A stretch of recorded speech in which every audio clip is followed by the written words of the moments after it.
miscommunicating, I'm miscommunicating. I just made a pilot, then they threw me on the stations. Nah, I'm not complaining, my thoughts get complicated, I can. Hello, hello, hello. My name is Daniel, and this is the Engineering Success Podcast, episode 46. How are you guys doing? I don't know if you can see this if you're watching the video version. You'll see I got some straps on. That means I am baby wearing for this one. So baby E is on for the ride for episode 46, and I just want to thank you for also being on for the ride for the Engineering Success Podcast, where we are trying to engineer better careers in the engineering and related industries together. Before we get started, let's give a shout out to our top tier supporters. Thank you, John Ott, for your support of the podcast. You too can get a shout out at the beginning of every single episode of every single podcast. You can support me on Spotify for podcasters in the links in the description box, and YouTube or on Patreon. $10 a month gets you a shout out at the beginning of every single episode, and it allows me to cover things like maintaining my domain name, where you can visit the podcast. You can see my blog at www.engringsuccess.com, engringsuccess.com. And thanks to having that domain name, you can also contact me at daniel@engringsuccess.com. If you want to ask a question, if you want to be featured on the podcast, if you want to show up on the podcast. Speaking of podcast features, we got some exciting developments going on. I am going to be a guest on the Soft as Steel podcast. It's a podcast about soft skills in the construction industry, and some of you may know this about me, but I work for a large EPC firm in the engineering, procurement, and construction industry, and I spent the last year out in the field in New Orleans on one of America's largest natural gas infrastructure projects. So I have some skills and lessons to share on his soft skills podcast. It's called Soft as Steel, and I will be pushing it out to my listenership and to everybody to get everybody to listen to it. I'm really excited to show up on it. We're interviewing next Friday, and he's more advanced than me. He publishes an episode every week, and he records them weeks in advance. So I'll be probably published in a couple months from now. But again, that is the Soft as Steel podcast hosted by Dennis Doran. All right, well, let's get into it. As always, we start our podcast off with LinkedIn Lunatics. So our first post is titled, "Does treating LinkedIn DMs like Tinder count?" Okay, let's see what this post says. It says, "Hey, how are you doing today?" "Hi, I'm doing well. How about you?" "I'm doing absolutely great. I was told that the only wonders of Earth seen from space was the Great Wall of China, but I think your name should be added to the list." Oh, that's cringe. Here, let me find the rest of the post. Oh my goodness. Here we go. I opened the wrong post. Carry on. All right, here we go. "Hey, how are you doing today?" "I'm doing well. How about you?" "I'm doing absolutely great. I was told the only wonders of the Earth seen from space was the Great Wall of China, but I think your name should be added to the list." Kissy emoji, kissy emoji. "If that's you in the profile, you're indeed a reincarnation of the Greek goddess of beauty, Aphrodite." What kind of church is this? Yeah, that's a little bit inappropriate. So his title is Janitor at Church, and he sent 3 unsolicited hit on bad pickup lines. This poor, unfortunate soul that had to be harassed by this person. So don't do this. LinkedIn is not it's not a dating site. It's not where you uh, approach people unsolicited for non-professional things. So just a bit of advice for you. If you see something that's beautiful, maybe go on your Tinder or your Hinge or whatever, and if you happen to see them again, then you remember that they're beautiful, and then you swipe right on them in that context. But definitely, there's no swiping right on LinkedIn. There's will you please connect with me and join my professional network? And hitting on people is not professional at all. Janitor at church. Doesn't matter which one, just show up on Sunday and he'll find you. And here's a question, not to sound like an a-hole, but why would a janitor need a LinkedIn profile? To hook up, duh. But really, maybe they're looking for a career shift.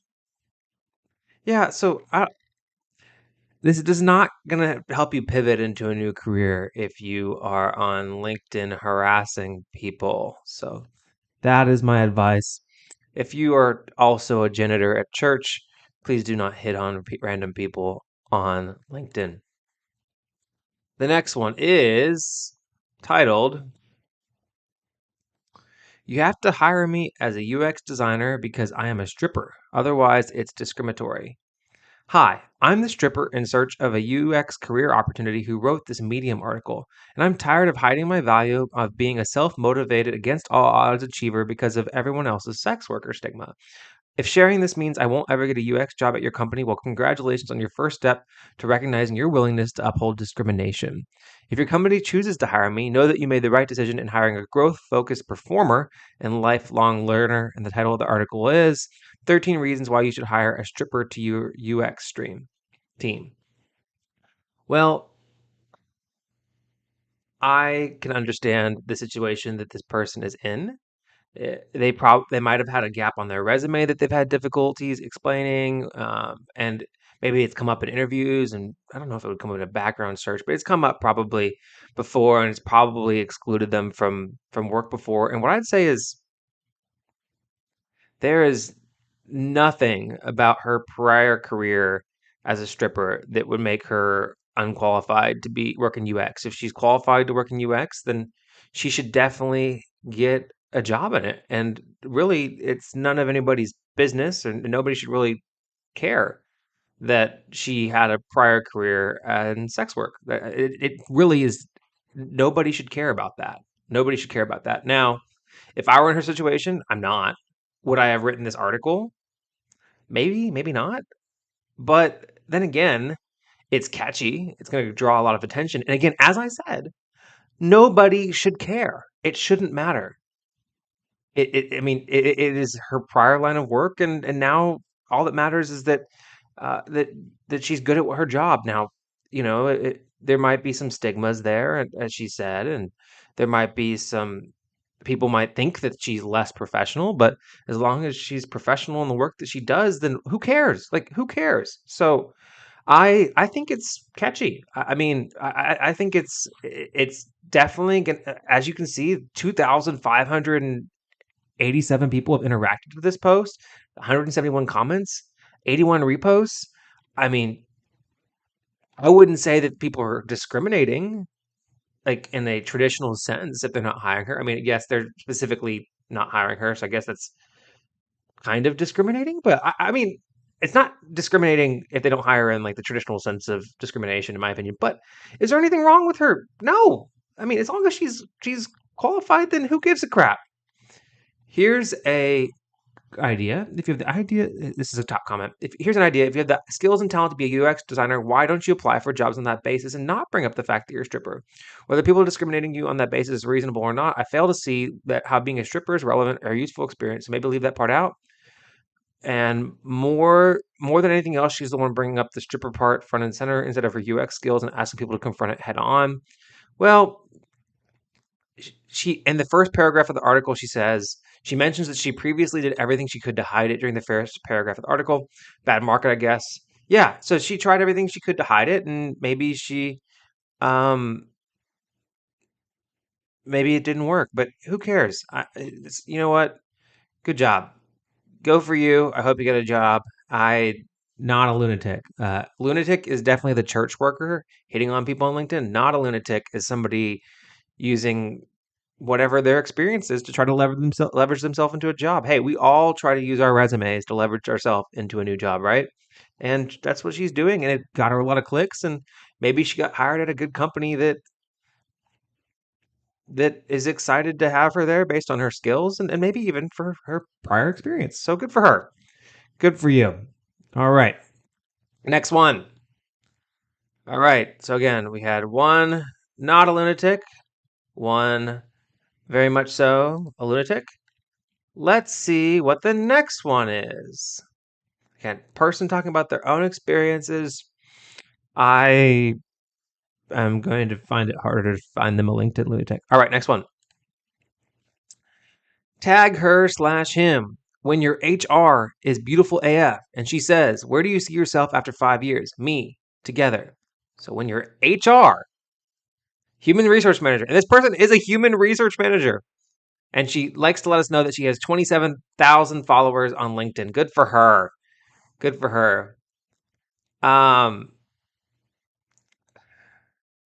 HR, sorry, we have to let you go. Deepankar, you have been laid off. Deepankar, bro, you won't believe I got laid off, and it was that HR chick. Now, this has to be, as people say, a SHIT post. It has to be. It has to be. It has to be. Oh, Deepankar is the name of the guy in the picture. Yeah, it's not appropriate at all. So I'm guessing that I'm guessing that since this person actually works in HR that posted this, that she is not serious about it, because I wouldn't be serious about it, because I think that the worst the worst person to try to have an inappropriate relationship with at work is the people that work in HR. So when your HR is beautiful AF and she says, where do you see yourself after 5 years? And it's just a picture of you having kids with them. That is a little bit crazy. But it just shows that LinkedIn is going further and further into the pits of being your typical meme Facebook site, and it's not about networking anymore. And that's sad. But hey, that's what Indeed and Monster Jobs and 1800 Jobs are for, right? That's what those other websites are for. All right. Well, that was this week in LinkedIn Lunatics. That was a lot of fun. I hope you enjoyed it. Let's go into the next segment of the podcast, college. All right. So we got some good college advice here that I'm going to read off, and you are going to get to read it too. Oh, the post was deleted. Let's see though. Let's read the post. For future college freshmen, please read the advice given here. The biggest mistake, and what I'm going to do is I'm going to read this off and I'm going to comment throughout. The biggest mistake college students make is going to class and doing nothing else. If you do this, you will have a miserable time in college and have an extremely hard time finding a job after college. As someone in engineering, the worst applicants are people who just put class projects on their resume. The reality is that if you want to get a job or go to grad school after college, you need to be doing a lot more than just taking classes. Getting good grades is the bare minimum, just like how getting straight A's in college now doesn't even get you into a good CSU. Sorry, getting straight A's in high school doesn't even get you into a good CSU in California. It's especially important because most opportunities disappear once you graduate from college. If you graduate and fail to take advantage of any opportunities in college, not only did you waste tens of thousands of dollars, you are just as useless and unemployable as you were right now. Okay, not exactly. If you graduate and you have an engineering degree from college, then yes, you are very employable, regardless of how good of a job as you did pursuing extracurriculars in college. But I get the sentiment, right? You got to do your part to help build your resume. All right, first one, do undergraduate research as soon as possible. Find a professor who you can work with and gain experience in your field. If you want to go to grad school, research experience is mandatory. Yes, if you want to go to grad school, you probably should get some research experience. Is it mandatory? No, but you should definitely have it on your resume. And what I'd say is that the best time to do undergraduate research is probably the summer after your freshman year. It's a little bit harder to get internships after your freshman year in engineering. So if you want to do some research, if you think about doing research, if you have the opportunity to do research and it's paid, do it the summer after your freshman year, because you're likely not going to get an internship unless you have a really good connection on a personal level. So get that research done your freshman summer. Next one, get internships. This should be pretty well known at this point. Yes, it is. But what most companies are hiring people, the easiest filter to make is to only consider people with internship experience. Yep. It's especially important to get them since most companies only consider active students for internships. They are also competitive to get, so make sure you do projects outside of class, do research, and gain other experience before applying. Someone who just puts down class projects or that they worked at Walmart on their resume will not get an internship. You know what? Class projects and worked at Walmart, I'd say that can get you an internship because one of the goals of an internship is to help you work in a professional environment. And something we'll know about that is that you've worked another job. Now, if I could choose between working at Walmart or working a traditional retail job or working at a fast food restaurant or a restaurant versus, I don't know, working as a drafter or working as a shop tech or working as a construction hand, I'd take those jobs over the traditional retail jobs because it's more closely related to the industry. But yeah, doing the having other experience that's tangentially related will definitely help you. And doing projects, yeah, that's why it's important to put your design projects and stuff like that on your resume. If you have any personal projects, like my brother built himself his own camera slider and like modified a 3D printer, and I made sure that he put that at the top of his resume. He's a sophomore at A&M. Then that kind of stuff is great for your resume. Personal projects, anything that you're doing in your engineering design classes that are related to project experience. You can say, "Hey, I've worked as a team. I've done things." Those are good things to put on your resume to help you get an internship. But when I say that having worked at Walmart on your resume will not get an internship, it might not get you the most competitive internship, but it's better than not having any work experience at all. So definitely get that work experience under your belt whenever you're applying for internships. It's very important. Next one, join clubs for your major. It is a great way to make friends. If possible, try to get officer positions so you can network with more people. Companies often recruit through these clubs. Yeah, so I was involved in a few clubs in college, and what I'd say is one is enough. If you start getting involved in more than one and you take on multiple officer roles across clubs, you're going to find yourself stretching yourself pretty thin. So, maybe join multiple clubs, but if you want to take an officer role, maybe take one officer role in one club and then maybe cull back your involvement to that one club that you're really passionate about and then go to their regional events, go to their networking events, go to their professional club. So for example, ASME, there's the student clubs, there's a professional club. Go to the professional one, meet the professionals, network. It's not just being in your own club, it's going out and actually networking with people in industry. Those clubs connect you to industry, people that are passionate about their industry, because I don't know many people that as professionals now that were involved in ASME with me in college that are still involved with ASME. So those people that are professionals involved with ASME are obviously very passionate about it. So those are good people to make connections with. So definitely join clubs, join maybe a club, and then get involved in it, and then go to the national career fairs. If you join SWE, go to the national SWE fair. It's the best conference in engineering. It's the best career fair. It's awesome. Do that. Next one. Network. Be friendly with everyone in class. These people may help you land opportunities in the future. It's important to develop good connections with as many people as possible, including professors. Go to office hours whenever possible. Yeah, network, definitely. Keep a good relationship with other people. Treat it as like you're going to work. Be a professional to the extent, but just make good friends with your classmates because you're right. You never know when one of your classmates may be able to connect you into something that you want to do. They may help you lead an opportunity in the future. And professors are good too. I'd say that some professors have more industry connections than others. Um, and then just going to office hours, yeah, it's important in general to go to office hours because you need help, but also developing those cordial relationships with your professors, having that banter with them, and having those good friendships and relationships is always useful. Unless you financially have to, avoid working irrelevant jobs in college. Working part time at McDonald's or whatever is a waste of time. Job hiring is different from a college applications. In a job hiring only cares about your ability to contribute for that job. When I'm looking for an engineer, I want somebody who can do engineering. Working at McDonald's shows nothing about whether or not you can do engineering. Yeah, it shows that you can show up on time for work. I'd say that yeah, if you could again, they're kind of harping on this point. Maybe they have a personal experience, but yeah, if you can get a job related to your field, it's better to have a job than no job. But yeah, it sounds like maybe this person worked a job at McDonald's and they had trouble finding a job after college.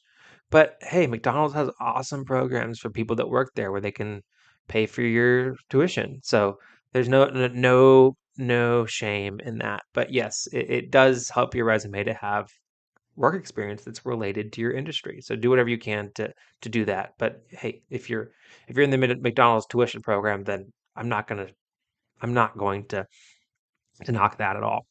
All right, they go on to say, if you do this, you will take much more out of college. Tuition in America is expensive because it pays for all of these services. Yeah, they didn't mention career services, all that other kind of stuff. So please use them. You're wasting your money if you go to class only. Internships are especially important because they're often converted into full-time jobs once you graduate. The reality is that somebody with a 3.5 GPA but did these things in college has a high chance of landing jobs in prestigious companies like Boeing or Apple if you've done it right. And if you've followed my steps to graduating with a fulfilling career, then yes. But somebody who has a 3.9 GPA but did nothing else will be working at McDonald's when they graduate. No, that's not true.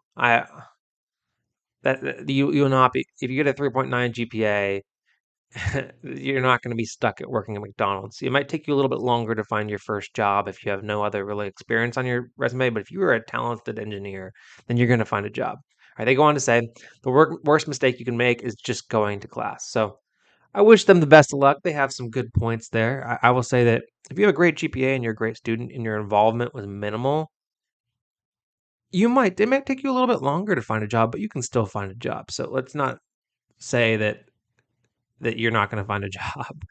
Because I would hate to be discouraging to somebody that graduated and went, oh man, all I had time to do was focus on school. Well, you probably had only time to focus on school because of the other things that you're not thinking about that you had your time filled by. So yeah, some good advice, and it's always good to get involved on campus and build your resume and focus on getting relevant work experience. But these are not absolutes. All right, next question. Can a CAD technician ever become an engineer? Okay. Is an engineering degree worth it? Hi, guys. Pretty much the title. I just finished my Gen Eds and I'm going to university this fall to get my bachelor's in science. The only problem I just now realized is that the program is an applied technology program and not a real engineering degree, so I can never get the PE in my state. So I can only ever become a CAD tech, and their salaries seem to cap at 60 to 70K. Thing is, I'm trying to graduate debt free, and I already have a scholarship that covers all my tuition and housing and 2 years left to finish. If I wanted an engineering degree, I'd have to go to a big state school, probably do 3 more years of school, and have debt. Plus, I'd have to wait to start next year so I can apply for scholarships since this year is closed. I mean, I do have $30,000 in savings for college, so I'm sure I'll be fine paying for college financially. Still, I just don't know if it's worth switching schools, doing more courses, and taking longer to become an engineer, plus having to use a massive chunk of my savings. For my internship at a civil engineering company, technicians and engineers honestly seem to do the same thing, working at inroads. Do you guys think it's worth it to make the switch? I don't plan on having an extravagant lifestyle, just don't want to worry about paying bills. But at the same time, I feel like I'm limiting my growth. Is it possible to become an engineer with just an ED degree, or should I take advantage of the company's tuition program to get an engineering degree later? Long story short, become a tech with no debt and little schooling, or become an engineer with more schooling and maybe debt. No, not without an engineering degree, you can't become an engineer. But you can grow as a technician and you can grow into a designer role and you can grow, but as you said and as you suspect, your career growth will always be limited by the fact that you don't have an engineering degree. And that doesn't mean that you can't get to great places. Like you can't become a manager or go into project management and then get into leadership at your company. I'm not saying that you can't do that. You can do that, but your pathway is definitely not going to be able to grow into becoming an engineer. Now, you say you work for a civil company, but say if you worked for a large consulting company, if you got your CAD tech degree and you became a pipe designer, there's no pipe engineering. So, pipe engineers in consulting do really well, and they can have a lot of career growth financially as a designer and running pipe. But if you're going to school for a CAD tech degree, then you're learning the skills to be a CAD tech. There are just certain skills that you're not learning that engineers learn in an engineering program, and that's why it's much more difficult to get through an engineering program than a technician program. It's a lot more rigorous, and the result is, and for you, it also requires a little bit more money and time, and that's that's the reality of the industry, and it's why engineers part of the reason why engineers get paid more and have more opportunities for career growth. So going that CAD tech route, you probably can't become an engineer. I'd say you can't become an engineer, but you can still have a great career. And you said the most important thing to you is just not having to worry about paying bills, and then the CAD tech role will be fine. And you can grow and maybe become a manager of all the technicians one day, And then maybe if you want to go into project management or leadership in your company, you can kind of pivot from that management position. But you can't grow into an engineering role. You can't stamp drawings. You can't do engineering designs and mark off drawings and stamp them without your PE, without an engineering degree. So that's what I'd say. Let's see what the comments say. The comments say, oh, here's my comment. Yes, but if you know what you want to do, why choose a degree that is only going to make it harder for you? Get the degree that sets you up for the most success in the field that you want to work in. They say, I feel lost in life. Honestly, I enjoy the CAD work and learning, but I always fear that I'm not going to stick with it. Then, yeah. And then I said that the engineering degree is more versatile. All right, BSMET here. Started as a CAD tech. I did not start at the same level as a BSME or MSME grads. Worked my way up in a large company, and I'm now a team manager with BSMEs and MSMEs reporting to me. I work in analysis, which is pretty technical, and am excelling. My salary is north of 100,000. Once you've built some engineering career capital, your degree simply doesn't matter anymore. Okay. As a BSME tells me as a manager that you're technically capable and understanding of the fundamentals of engineering, but make no mistake, a fresh engineering grad knows basically nothing regardless of their degree. Once you've proven yourself as an engineer, how you get your start isn't important. The exception here is for a specialized field that requires an advanced degree. I say do what appeals to you more. I'm grateful for the education I've received, even though some thinks it's inferior to traditional engineering degree. For what it's worth, I've kept a mental log of employers who've snubbed me on that. It's not a long list, and I've passed about all of them up already. Okay.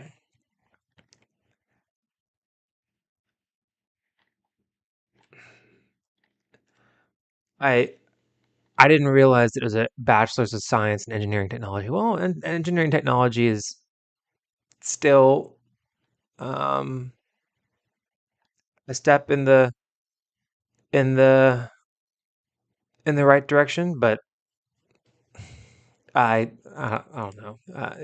You can have a great career if you get an engineering technology degree. It's just not the same as a bachelor's of science in engineering that's ABET accredited that leads to a PE. I will say that yeah, you could potentially hit a ceiling in your career that engineers don't have. So I mean, but you can also have a great career. So if that's what is palatable for your lifestyle and in your career, and it's what you can afford, then maybe the opportunity cost of stopping everything, uprooting yourself, and going to engineering school for a traditional engineering degree isn't worth it. So is it worth it? Maybe not, but can a CAD technician ever become a true engineer? Probably not. But you could do a lot of engineering work with the right experience. So I wish you the best of luck. Next question. What engineering degree would you recommend for me? Hi, I'm currently looking to start an engineering degree, but not sure what to choose yet. I'm mainly looking at aerospace engineering as I find space, rockets, and general space stuff very interesting. My dream job would be something along the lines of working with spacecraft, rovers, and satellites. Also, with the far fetched dream of becoming an astronaut, I know it's unlikely. I'd like some type of job where I can be somewhat hands on with development, testing, and analysis. Would also like opportunities like working in Antarctica and cool stuff like that. What engineering degree should I look into? At the moment, I'm torn between aerospace, mechanical, or electrical. Also, maybe take a bachelor in electrical or mechanical, then a master's in aerospace. I don't need a master's in aerospace, but you could get a master's in aerospace. Some people do that. What I'd say is that aerospace would be good, mechanical would be good, electrical would be good. All of those would actually be good. And what I'd recommend you do is take your intro to engineering class when you get to college and kind of see what you're interested in from there. I'd say that aerospace is a little bit more limiting in the fact that it is an aerospace engineering degree. At the same time, aerospace engineering companies employ mechanical engineers, they employ electrical engineers. There's plenty of jobs where that are related to aerospace that aren't necessarily aerospace engineering degree specific. Aerospace, I kind of think of it as a sub-discipline of mechanical engineering. So I'd say look into mechanical, look into electrical, look into aerospace, and once you've taken your intro class, then maybe you'll know which one of those is best for you, and then you just kind of see it for yourself. You might find that you do better in circuits than you do in your statics class. And then you're like, oh, maybe I should do electrical engineering. Or you might find that you do better in dynamics than you did in circuits or electronics and realize, oh, I want to do that. Or maybe you take your intro to coding class and you realize, oh, wow, I really like coding much more than all this applied stuff, even though you said you want to do applied stuff. Then maybe you go do computer science. There's plenty of different jobs that are related to aerospace engineering, so you don't necessarily need an aerospace engineering degree to do that. But again, if you want to do aerospace engineering, then just do it. Just do aerospace engineering. I will say that there are a lot of really cool jobs. What I'd recommend doing is maybe getting a job at one of the plants where those facilities are being, those craft are being built. Like, for example, my dad worked for Lockheed Martin for many years. That Lockheed Martin has a plant in Fort Worth, and a lot of engineers actually work in the plant, and they get to go see the planes in person, which is pretty cool. So maybe do some research into where the facilities are where they're building these things, and get a job where you can actually be hands on. That would be really cool for you. And they hire all kinds of engineers to do that kind of stuff. So I'd say you don't necessarily need the bachelor's. What I'd say is figure out where those companies that work in the aerospace engineering degree hire. And if you haven't paid to college yet, then choose a college that has a good pipeline there and maybe has a club that's sponsored by one of those companies that you're interested in. Then join that club, get involved in that club that's sponsored by the company you want to work, the companies that you want to work for. Do rocketry or do whatever clubs that are related to that. And then do your best to get an internship with one of those companies and realize what it is for you. But you can have a career in aerospace engineering and you can do it with your mechanical engineering degree, electrical, or aerospace. But if you really want to do aerospace, just go ahead and get that aerospace engineering degree. Next question. We're moving into our career questions. Will there be a huge need for chemical engineers in the near future? It seems like a lot of people are either leaving the industry or at retirement age soon. Does that mean new chemical engineers will be in major demand soon?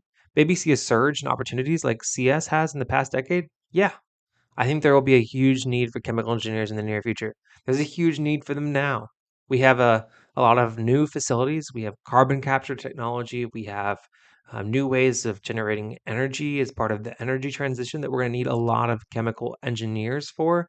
We definitely need chemical engineers. And yes, there are a lot of people that are at retirement age. We got a lot of boomers that are retiring now in general. So there's a lot of growth opportunities in the engineering industry in general. But yes, we'll definitely need a lot of chemical engineers, especially ones that are interested in working in plants and working in new facilities that are maybe in semi-remote locations. And there's going to be a need for sure. Next one.